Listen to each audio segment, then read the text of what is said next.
we've seen in recent weeks the appetite that Putin has to not only rain down on Ukraine, but also to take action and to interfere right across Europe in many different ways, whether that's in relation to our airspace, whether it's cyber or other attacks that have been going on.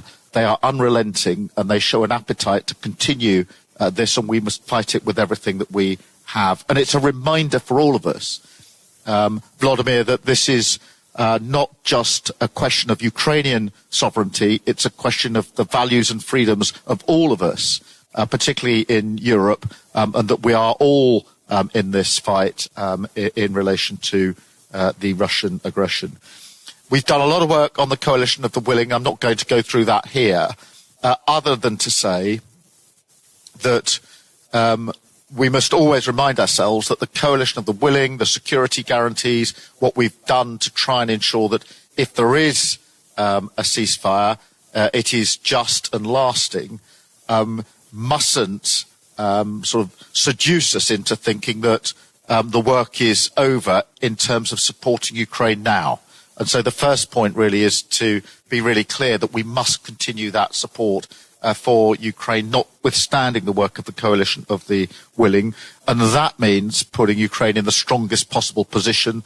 And that then means more on air defences, more on long range and anti-drone attacks. And of course, the work that we're doing on the reparations loan in relation to the Russian assets, which has been really important work led very ably and very smartly in terms of the progress that we're making there. And of course, as we continue to strengthen the position of Ukraine, we must do that in conjunction with and alongside the work we're doing with President Trump and others in this.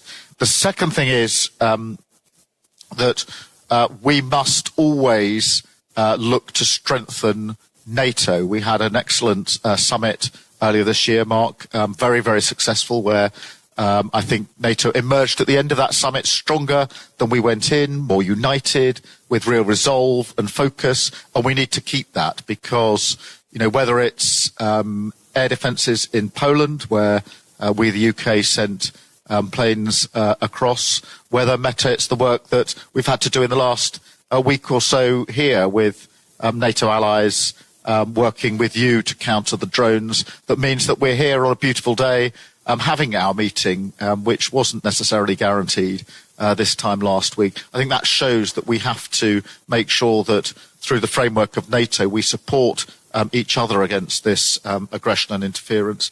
And then finally, we must keep up this pressure on Putin. The economic pressure is having an effect, and we need to continue that pressure through further sanctions, bearing down on energy in particular, and on the shadow fleet. So on all those fronts, supporting Ukraine in the fight, absolutely clear in our support of NATO allies and others, and then bearing down on Putin. So I wanted just to open with that. Emmanuel, can I come to you next, and then we'll come around the panel?